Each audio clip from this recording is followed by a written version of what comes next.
Look, I am absolutely delighted and privileged to have as our final keynote interview Gail Slater. Gail, you were relatively recently, I think, back in March, appointed as Assistant AG of the Antitrust Division, the United States Department of Justice. You come with a phenomenal reputation across a number of areas, not just in antitrust, but your advisory roles to then Senator J.D. Vance, your advisory role previously in the White House and obviously prior experience at the FTC and in private practice. We are absolutely delighted that you've been able to take the time to come to Edinburgh at such a busy time for you. I know you have literally pretty much been more than multitasking with the litigation that's going on back in the States, and we are absolutely fascinated to hear from you. So let's kick off if we can, and perhaps it would be great just to start to hear a little about your sort of general takeaways from this first ICN experience in your role. Thank you, Sarah, and congratulations to you. I mean, this is a huge undertaking. It's my first ICN, and it is, I can see, a lot of work for the host, so congratulations to you on a job. Very, very well done. I was joking just before we were coming on stage that Sarah must feel like a bride at a 3-day wedding at this point, and so it's not easy to be on all the time, and you've done a really tremendous job. So we've had the benefit of excellent wedding guests. There you go. Thank you very much. much. The guests are everything, particularly if they're willing to dance to Scottish music. So, so you didn't just have a wedding; you had a Scottish wedding. Absolutely. Yeah, having been to one or two of them, I know they throw a very good wedding. So. So I have 3 takeaways. So first is just again to say I now understand fully the power of this network, and we all lived through COVID because we're all old enough to remember 2020, and there is no substitute for in-person. We all learned that lesson, and so this is a very powerful network, and of course we at the DOJ are honored to be a part of it. So. I also wanted to recognize our new international deputy at the Antitrust Division, Dina Kalai, who I know is a friend to many of you. Dina informed me yesterday that her first ICN was in 2007. And some of you may not be old enough to remember 2007, that's a while ago. So, and of course, thanks to Linda Marshall, who's sitting next to Dina for all of her hard work. They are the glue that binds ICN together. I think we'd all agree on that. So, my second takeaway is, and this is sort of connected to the idea that 80% of life is showing up. So 80% of ICANN, I think, is just showing up and being there. You may not talk to everyone. You may miss a meeting or two. Apologies to the OECD for this morning. But the other thing I've realized is that it can be challenging to do a day job and be here, and so that caught up with me last night. And we will talk a little bit about the 2 Google searches litigations that DOJ is involved in. They are complex litigations involving many, many witnesses. Just to give you some context, we're wrapping up our Google search remedies trial today, and I got an email from the trial team last night sort of summarizing the work involved. It involved 30 witnesses. That's just for the DOJ, whether they were examining them in a direct or on cross-examination. It was preceded with 6 months of discovery, so depositions and document review and expert reports and all of that good stuff. 2 months of expert discovery. And they, at one point at their peak, did 40 depositions in 40 days. That's really something for anyone who knows what a deposition in our system looks like. It's like eight hours of questioning. So that caught up with me last night, but I turned up for 70%. Okay. My third takeaway, and this is a little bit more high level, but as Sarah referenced, I've done antitrust, but I've also sort of zoomed out from that and done more broadly economic policy. And so one thing that I've learned from the EU counterparts, also from Sarah, is that governments worldwide are looking at ways in which competition authorities can be a lever or a tool in economic growth. And so I just wanted to talk about that a little bit, and then I have an idea I wanted to pose for the group. So I took from Sarah's strategic review and then the Draghi report in the EU system that this was a goal more broadly, how do we stimulate economic growth and innovation in our systems, and what role does competition play in that? You have your 4 Ps, so you have process and predictability, pace and proportionality. And proportionality. And so I wanted to talk a little bit about those. Draghi doesn't have the snappy 4-item list that Sarah has. But I do agree that obviously the goal of every government should be, how do we use our policy tools to stimulate economic growth? And we've been doing a lot of thinking about that with this new administration. The levers there at a macro level are energy policy. How do we lower energy prices for key technologies like AI? Fiscal policy, is the government overspending? Can we be spending less? I'm sure you've heard about our DOJ that is stirring up things in DC. Taxation policy. And then the final one is deregulation. And that's something that we've been thinking hard about domestically, both at the DOJ as well as at the FTC. And our domestic project is around, as competition authorities, how do we identify anti-competitive regulations in the marketplace and bring them to the attention of the agencies that issued those regulations, those rules, and how do we either make those rules more narrow and focused on the good thing, not the anti-competitive thing, or how do we make those rules go away? And so that's a process that we have underway.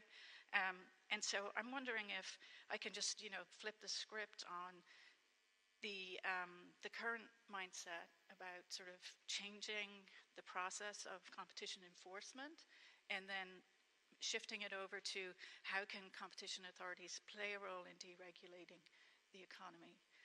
So those are like the 3 big sort of items that I've taken away from my first ICN. Yes. Thank you so much, Gail. I think that, they're really interesting. And that last point, I think, is a really interesting one. And it's I'm sure, a topic that we can and will come back to, because I do think there is a role. We've certainly been thinking about it in a UK context, how you can make sure that the right regulatory framework in different sectors is best set up to stimulate competition, stimulate growth. We had an example, actually more on the sort of consumer-facing side, where we had the infant formula market, the baby milk market, which was, motivated by very good public health reasons, but the regulatory framework was leading to really bad outcomes and really wasn't incentivizing competition. I think that is a really important role for us to play. And you can see it across various economic sectors: transportation and healthcare, in the food sector, as you said. I think that's a key role we could play. That's quite different than how do we change our processes? How do we how do we speed up enforcement and so on, your 4Ps, which are not without merit, but I think this is a really important role that I would encourage everyone to think about. I know it's already been a thing in the world for a while. I'm not the first to raise it, so. No, that's great. Thank you. So can we dive a little bit, maybe, we'll come back to the digital side, but maybe on mergers first. Because I think, it's obviously a common theme. It's a global antitrust challenge for us all. How is the Trump administration thinking about merger review? How do you think the approach might change or be the same in the US going forward? So thank you for the question. This is something that I've been seeking to clarify as much as I can once I'm given a microphone to speak into. So just to take a step back, we are the Trump administration, so that means we're not the Biden administration. This is so obvious, but I have to say it. It also means we're not the Bush administration. And so there was an expectation, I think, for us going into what is now his second term, that we would be more like the Bush administration. That was, I believe, an expectation within the bar. And of course, the president's not President Bush. He is very much his own person. And he won a very popular mandate, 7 swing states, the popular vote, and so on. And it was around sort of, America first, bringing ordinary working class Americans to the table again, giving them a seat when it comes to economic policy, and we are a piece of that. So to state the obvious, I can't miss an opportunity to do that.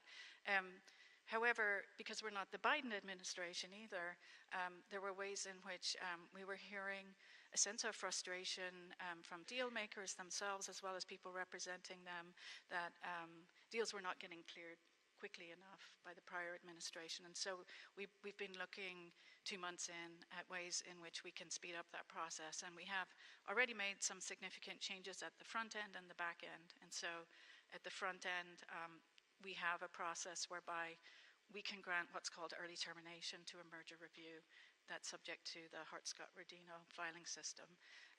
We have started doing that again. That hadn't been done for quite some time. And I think we're up to about 39 early terminations since March, so that's a significant change at the front end. At the back end of the merger review process, I was asked specifically at my confirmation hearing in February, and I gave a very specific answer about why the Biden administration had not taken settlements. The DOJ Antitrust Division, Jonathan Cantor, had been very clear in his tenure that they were not in the business of settling mergers. And there was, again, a sense of frustration with that. At my confirmation hearing, was asked a question about that, and I very clearly said we will be open to settlements.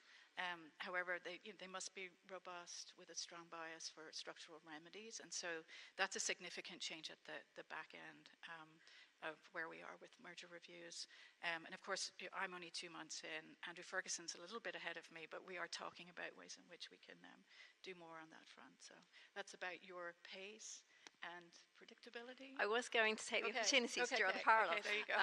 I think but that is exactly it. And we've had a theme, I think, through a lot of discussions over the last few days about that really targeted approach for antitrust, making sure that we absolutely identify whether there are issues, whether it's on the conduct side, whether it's on mergers, that we're able to take that action as quickly as possible, that we take action that's effective. To your point about remedies, I don't think any of us are in the market for soft remedies. We want remedies that properly address the concerns, but also that we are able to step out of the way and allow businesses to proceed with deals where they don't raise issues. And that's certainly a discussion we've been having a lot in the UK, and it sounds quite similar from what you're saying, I think, to that approach, which is it's always helpful to hear that commonality. I know everybody's going to be super interested to hear on the digital side, so let's get to the hot topic. Can you tell us a bit more about how, as you say, under the Trump administration, how's the DOJ thinking about your digital cases? You've already mentioned the search case. We've got the ad tech case. We've seen recent really important judgment there. Tell us a little bit more about those cases and more generally your approach to antitrust for digital cases. Yep. So I'll start with an announcement that came out December 4th last year, which was the announcement from the president of his intention to nominate me to this job. And his focus was big tech. His focus was also, robust antitrust enforcement with fair rules of the road for everyone and so on. And obviously, even if that wasn't his focus, we at the DOJ have 2 very significant litigations that I inherited. One of them from the first Trump term. The search case was filed in 2020 and litigated and culminated in a liability decision last year. And then we have the ad tech case, which was filed by the Biden administration. It's both cases, I've said this to a couple of you, but for a broader audience, support very robust bipartisan support in the States. Right now, when you're looking at what we're doing transatlantically, it's like you might think that things are very partisan. Antitrust is not that. Just to give you some data points, I received 78 votes in the Senate. They obviously weren't all from Republicans. There are only 54 Republicans in the Senate, and so that was a good signal of bipartisan support. And then in the search case, we have 49 states who joined the case at the time it was filed, and the District of Columbia, where I live. So that case is now in the remedies phase, and you are all receiving MLEX and GCR, and you probably know more than I do because I'm doing a lot of other stuff about what's going on there. But long story short, the final day of the search remedies trial is today, and I gave you some of the details of sort of what a monumental task that was, and how steeped in evidence and fact and law the presentation of that case was on the DOJ side. The feedback from the team is they feel they gave it their best. They really did. And they fielded a lot of experts. They fielded a lot of fact witnesses, and they did some really, really solid cross-examinations of Google's witnesses. I've explained to some of you earlier, it's Google's preference is in their remedies proposal to remove some of the exclusivity provisions in some ways in some of the contracts that currently cover search distribution. We're going a little bit further than that. The remedies proposals are all public knowledge, so I can speak to this. The focus of the DOJ's remedies at the highest level is the search marketplace has been frozen for 20 plus years in terms of competition and entry and so on. And how do we unfreeze that ice block? And key to all of that, of course, is scale and data. That's going to be something that will be very important for competition going forward. We've proposed divestiture of Chrome. There's been a lot of heated debate about that. The judge has seen a lot of evidence. I won't get into more than that. It's his decision at the end of the day on both sides on that. But the principle behind it is this business of scale and data, and you all know, you're familiar with those issues too over here. On the ad tech side, we have an 80-year-old judge who is working in the Rocket Docket in Eastern District of Virginia. And she's a remarkable woman because she somehow managed, despite having her case filed significantly later than the search case, to catch up with the search team and the search judge. And so she has scheduled both DOJ and Google to appear before her for a remedies trial in September of this year. And so at some point, those two remedies phases might converge, particularly if this 80-year-old judge, Judge Brinkema, keeps up her pace. The issues there are obviously different. The decision is more recent.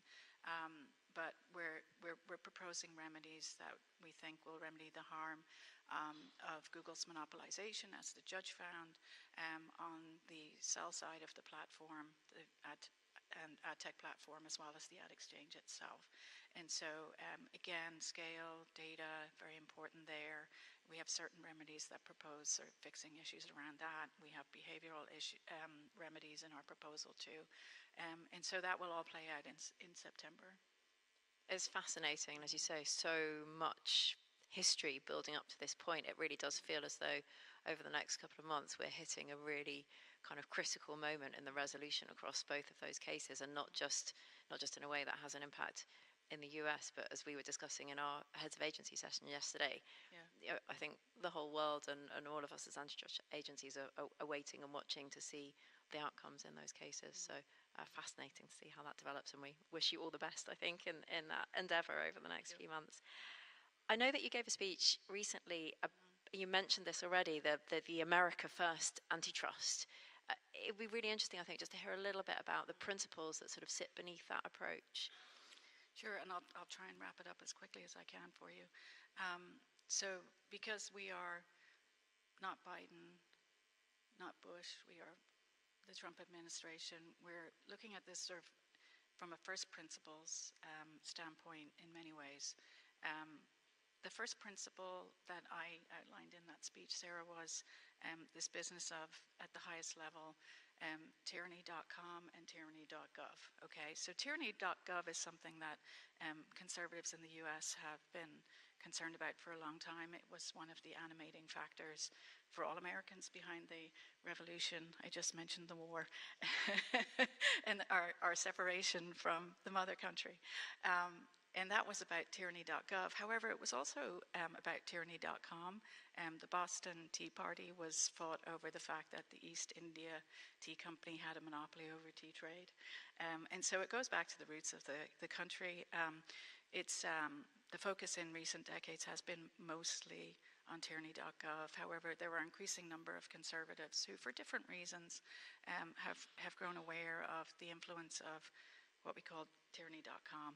And that's sort of the growth of monopolies and how both impinge on freedom, government intervention, interference, as well as the growth of monopolies. They're two sides of the same coin.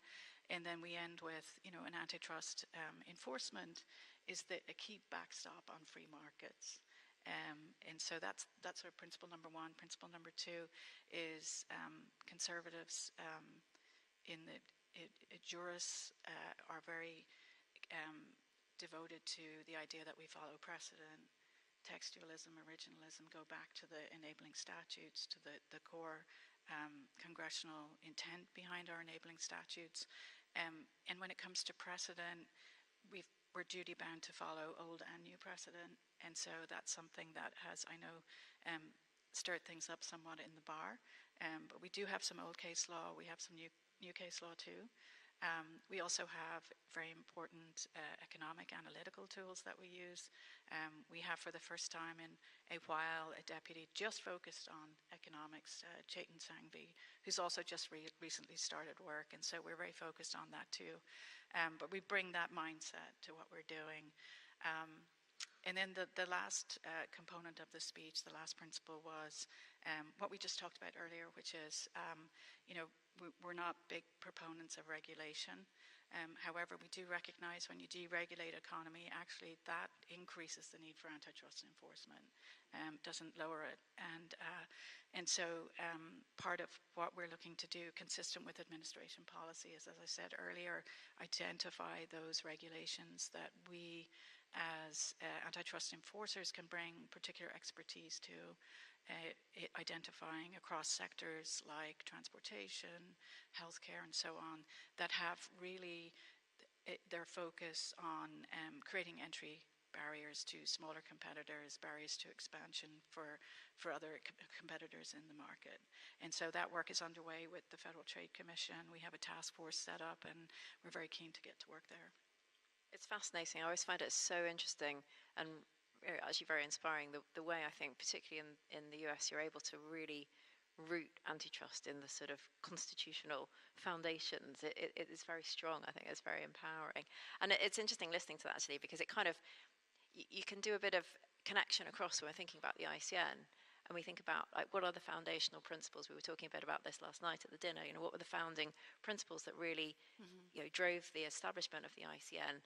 The sort of themes in the context of the US around precedent, but actually for the ICN around consistency and commonality, and your last point around really, using antitrust as a tool to achieve that sort of greater good, those better market outcomes. I'm lifting and shifting a little bit, but it's quite nice to kind of think about how that works in an ICN context. And I know we're just about up for time. I would happily sit here all day and have this conversation. So I'm sure there'll be many more versions of it. But maybe just to close, if you don't mind, Gail, just with your sort of reflections back on that first question, and thinking about any words and thoughts you have for the delegates as we make our way back to our respective agencies, our respective jurisdictions. What would you sort of encourage in terms of that international community? Please come visit with us. Please come up to me after, especially the young people here. You're here to learn. You are the future. I had the privilege last year of working in the Vance Senate office, and everybody there, I think I was probably old enough to be their mother, and some of them even call me mom to this day. You are very much the future, and I'd love to get to know you better. This network it's not a Gen X network. It's not even a Gen Y network, and let's bring in the Zoomers, and I like to end with that. Thank you so much, Assistant Attorney General Gail Slater. We're delighted to have had you with us today. Thank you. Thank you.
Welcome everyone to the final session of ICN 2025, the advocacy plenary session on competition in all policies, a balancing act. Before I begin, I would like to thank the ICN steering